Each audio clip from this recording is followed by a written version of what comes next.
How's it going? Today we have an awesome guest, Miss Katherine Schwarzenegger, best-selling author, activist, and entrepreneur.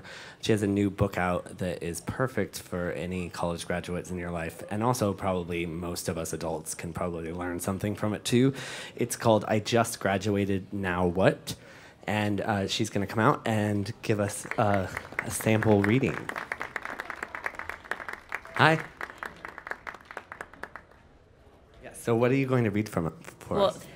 So I'm going to start off by reading the conclusion chapter of my book. I wrote it after I had done all of the research for my book and after interviewing everyone and going through the whole process. So it's kind of my kind of what I learned from the book and what I hope you guys will get from the book. So I'm going to read it with you guys. Okay, so it's called Now What? If you've taken the time to read this book, then you're probably a lot like me. You're beginning a new chapter in your life. Maybe you feel daunted by all the possibilities before you and you're unsure of what to do next. I'm no stranger to these feelings. I wrote this book because of the anxiety I felt about finding a career. And writing this book turned out to be the perfect job for me at this moment in my life. It has given me the time I needed to help me understand and see my path more clearly. It made my first year out of college more understandable and has set me on the path that I feel positive about pursuing. As a recent graduate, I feel a little silly offering lessons. Instead, I'll tell you about the four most important lessons I've learned from the people with whom I spoke. Number one, it's okay to not to know exactly what your life course will be. I will admit that there are still times where I feel like I have no idea what I'm doing with my life. Sometimes I feel lost or that I'm going off track and I feel like I should be doing something else with my life. There were plenty of times during this process of writing this book when I asked myself, who am I to think that I can write this book? I had to keep reminding myself that if I was experiencing these feelings about life after college, other people my age were probably feeling similarly too.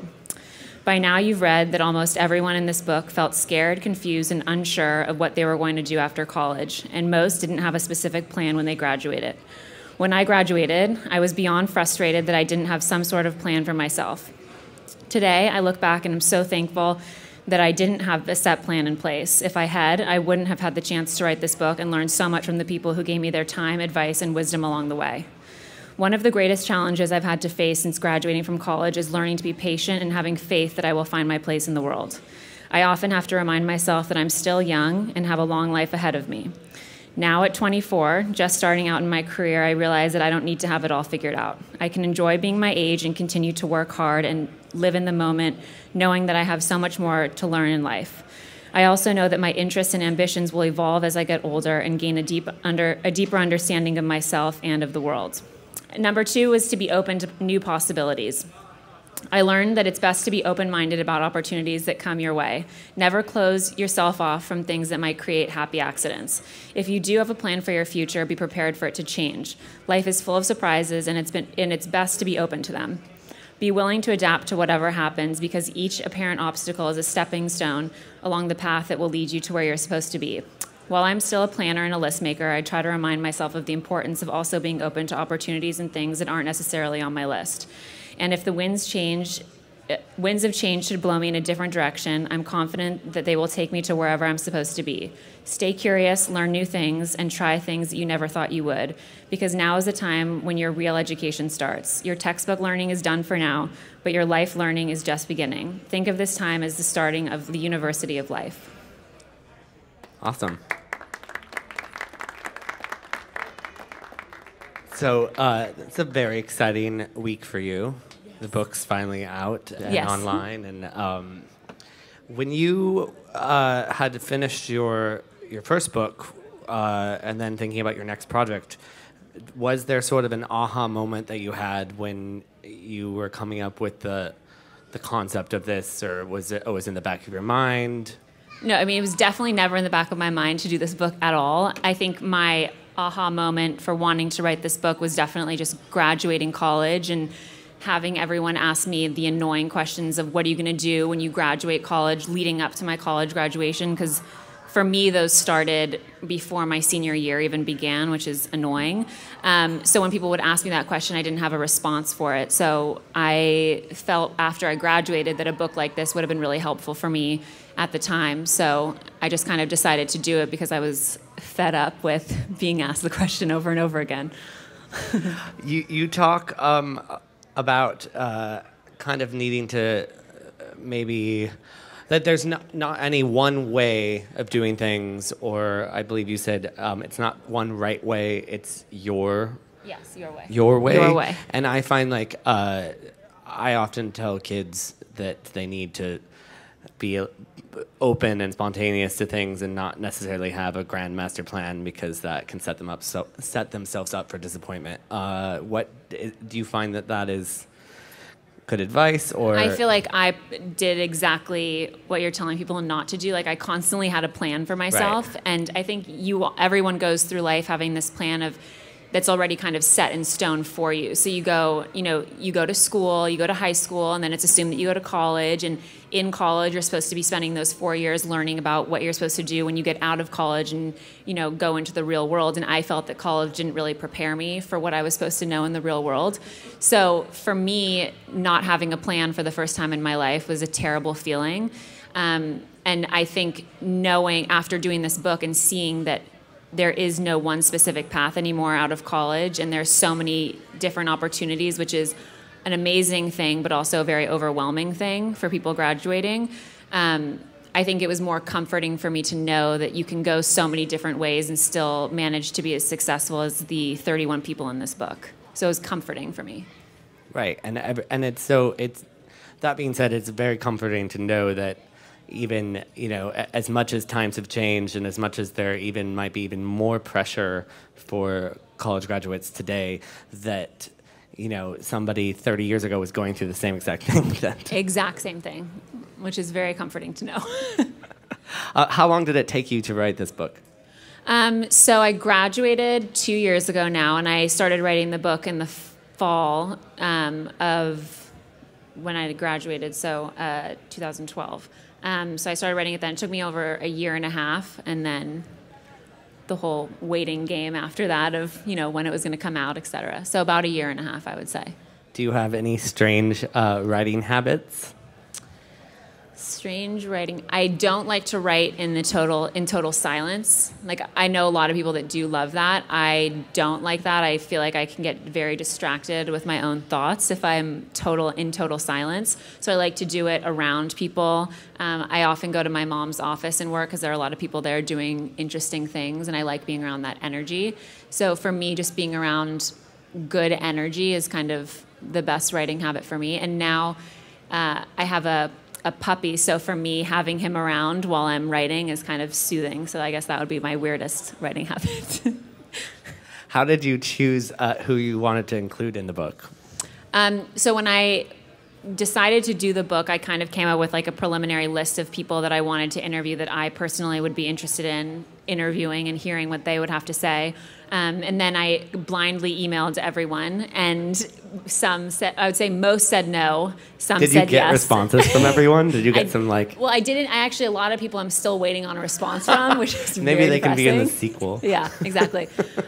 So I emailed people, and then when I kind of was getting a little bit more of a solid list, I started asking my brothers. I have 2 younger brothers, and I started asking them, who would they want to hear from? One is 16 and one's 20, so I thought that would be a kind of a good age range. And I was asking people my age. I wanted this to be a book that was appealing to both men and women graduating college, because there's so many advice books out there for women, as we know, and not a lot for men as well. So I wanted this to be appealing to both genders. And I think the list that I ended up with seems to be good for everyone. Is there anyone that you wanted to interview that you didn't get to that sticks out? Yes, my biggest disappointment. I think for me, I really wanted to interview, as a USC alumni, I really wanted to interview Will Ferrell, because he also went to USC, but he couldn't be a part of the book. So that was tragic for me. Stab in the heart. Exactly. Maybe you can write his memoir or something. I know, later I will. What interview surprised you the most? I would say John Legend's interview surprised me a lot, because I had never... I think you look at someone like John Legend and you see him for all of his success right now. And, you know, he's such a big deal in the music industry and just as a person in general. And talking to him and hearing that he paid his own way through college, and when he graduated had so many student loans to pay back that he got to work right away, and worked in the financial world before he was able to actually focus on his music career. So I think hearing his story and his journey to getting to where he is today was interesting for me, because you don't look at someone like John Legend and think like, oh, he, you know, paid his way through college and was really focused on getting a really great education. You think of him as the big time musician that he is today. So his story was really interesting. Also, Sarah Blakely, who's the founder of Spanx, who every woman in here knows what Spanx is. Her story was really interesting because she graduated college and wanted to delay going into the real world, so she went to work at Disneyland and then wasn't qualified enough to be one of the characters at Disneyland, so she left and moved back home with her mom and went door-to-door selling fax machines for 7.5 years, which sounds like a very miserable job, and credits the fact that she heard no every single day to being able to go along and make the prototype for Spanx, and which is now $1 billion company. So her story was also really interesting. And your mother is in the book. Yes, she is. Did you find it easy or hard to interview her? I would say I found it hard in the beginning because I just laughed the whole time, because we were just laughing, and when we get in a room together and laugh, it's not a good situation. So I think it took longer than my other interviews because I had to get to a serious ground with her, which I would say it was harder at the start, but it ended up being a really fun interview, and we talked way longer than necessary. Who is your dream interview? And I will go as far as saying living or dead. Beyonce. Beyonce's my dream interview too. Maybe we should do it together. Can do it together. Okay, let's do it. Let's do it together. She's my goddess. I love her. Do you have plans to author another book? I mean, that's a dumb question. Obviously you do, but I mean, are you taking a break? Obviously I don't. I mean, I have no idea. The 2 books that I've done so far really just kind of, I did because I was frustrated with an issue or a topic and wanted to do a book because I felt no one was really talking about both topics. So, or sort of what is out there seems to be slightly antiquated. I feel like sometimes it doesn't really exactly speak to kids the way that they want. Like it almost looks down at them. I feel like a lot of books about college. Well, especially for my generation of millennials, people are talking very badly about us. So being able to have a book that was giving advice to millennials and not kind of dumbing them down was, I think, a positive thing for us. So you never know. What advice do you have for a young person that is looking to set out and write their first book?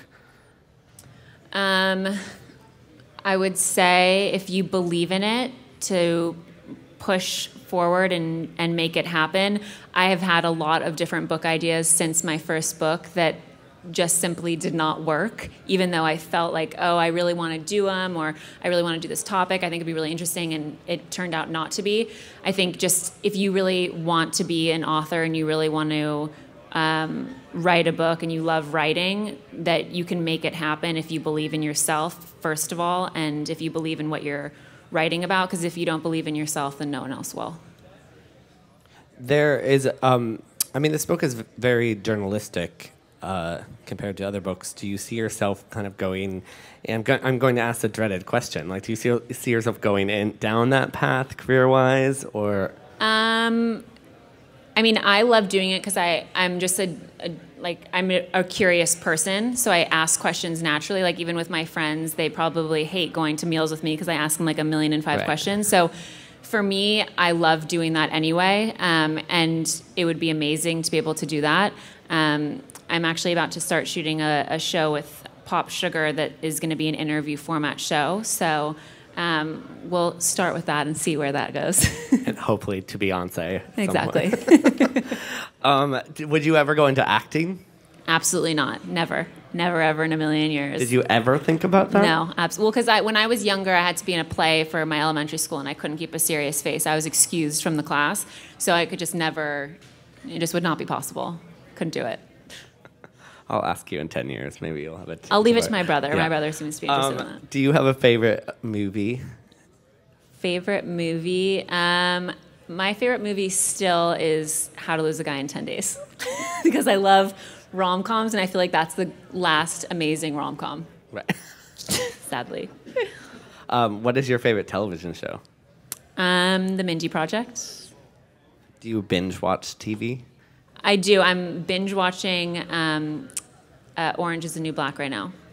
Oh, it's so good. And well, don't tell me anything the because new I'm still in the season first starts season. this week. But I know. how have you used social media to build your brand?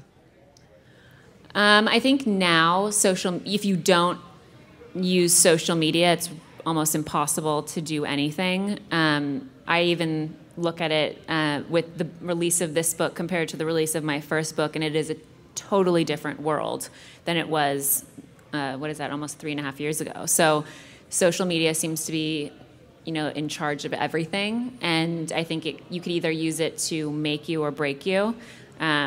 I am a very cautious tweeter and Instagrammer, so I think that I've been able to use it in my favor, but I think it's amazing what you can do with social media and the abilities that you have with it to be able to get in touch with people that you never would have been able to get in touch with before the invention of social media. So I think it's amazing.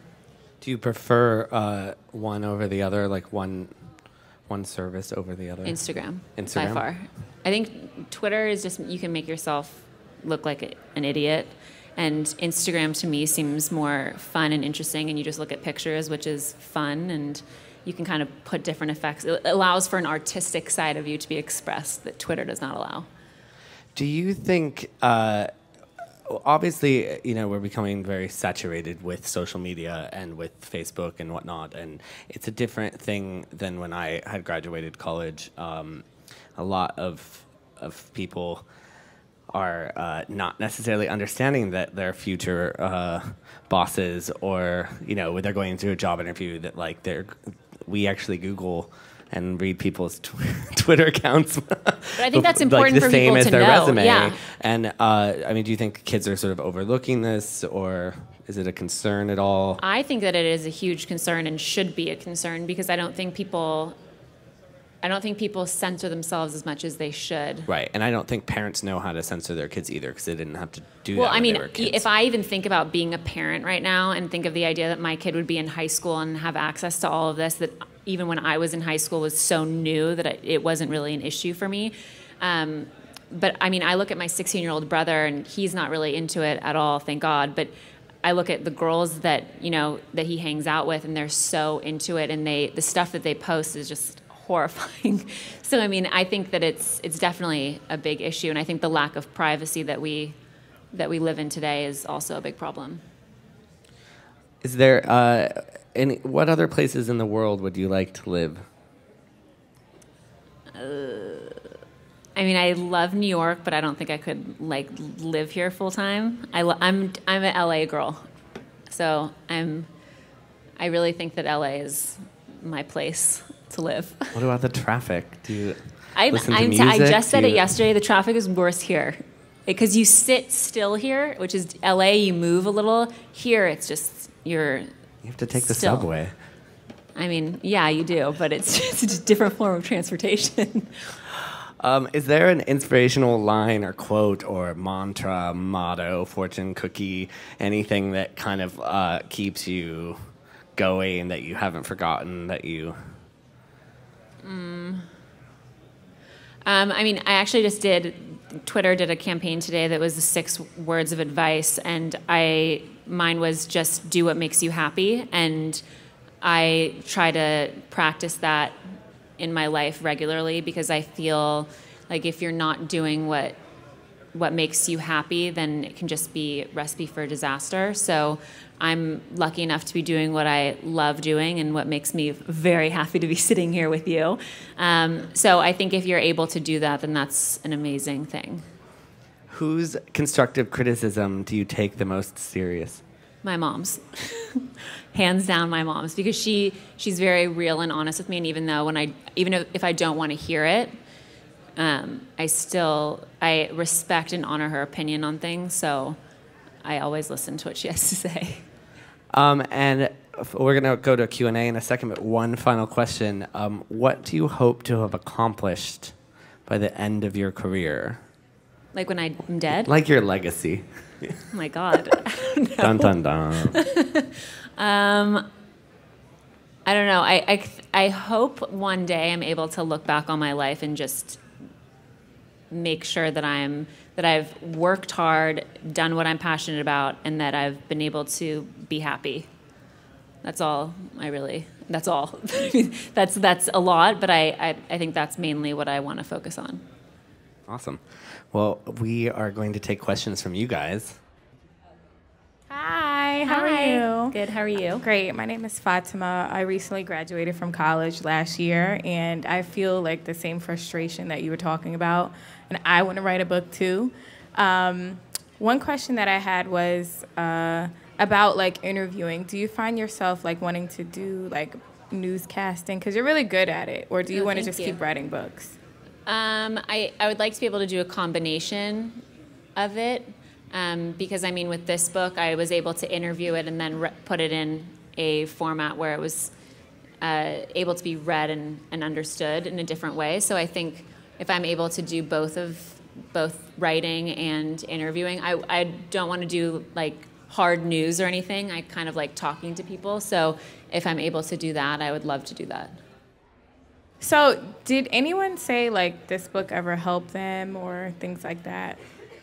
Yeah, actually, when I go around to do different book signings, I get a lot of people who've just graduated college or who are just at random points in their lives where they are transitioning from either a career or just transitioning in life, and have found that this book offers great life advice, which has been really great because when I started doing this book, I obviously intended to get advice for post-college graduate people, and it ended up being a book that was filled with just nuggets of wisdom for any moment in your life. So I have heard a lot of people say that it's been very helpful and that it was something that has been very needed in the book world and the marketplace. So that always makes me very happy when I hear that, because for me, if I hear just one person say that this book has helped them, and hearing someone's story of struggling or feeling like a failure has been able to ease their mind or comfort them in some way, then the book has served its purpose. Thank you. Who was your funniest interview? My funniest interview... That's a really good question, actually. Did you do them all in person, or were some on the phone? No, I did. I would say half on the phone and half in person, just because people's schedules, obviously, it was very challenging. My funniest interview... Well, it would have been Will Ferrell. But. I mean, yeah, it would have been Will Ferrell. I think probably my mom, just because I think I laughed the most in my interview with my mom. Have you ever thought about writing a screenplay, and if so, what genre would it be? No, I have not thought of that. My brother likes doing that, so I think he's better at that format than I am, and seems to have a wild imagination in that way, so I'll leave that to him to do that. Do you ever see yourself getting involved politically? I mean, the whole student loan situation, higher education, it's just not sustainable the way it's gone up. Do you see yourself making your mark in that area as well? I do not see myself going into politics at all. I think if you grow up in politics, you either develop a love for it or a strong dislike for it. I respect everyone in the political world and admire all of the work that they do. I don't think that life is for me. But I think the issue of student loans is a huge one. I think it's a shame at how high the tuitions are now, because I think it's getting harder and harder for people to be able to actually go get a great education. I have 2 interviews in the book, one with Ron Burgum and one with Joe Kakady, who are experts on student loans and how to get on the right track to pay those back, because it's something that will haunt you forever. So that was definitely a really important topic that we put in the book, and something that actually comes up a lot in every interview that I do for this book and whenever I talk about this book. So it's definitely a really big issue that I hope people will try and fix, because I think the idea that you wouldn't be able to get an education is a sad thought. When you get ready to write a book, you wrote obviously for this one and the previous book, are there specific authors that you look to give you inspiration in writing style and prose and ideas where to go to? I mean, again, I would say that I go to ask my mom certain things just because she's written her handful of amazing books. So I kind of talk to her, but I talk to a lot of people whenever I meet an author anywhere or anyone that does any form of writing. I am very interested in how they write and how that compares to the way I write, just because whether you blog online or you're writing a book or you're writing for a newspaper or magazine, I think everyone's styles of writing are very interesting and cool to hear about.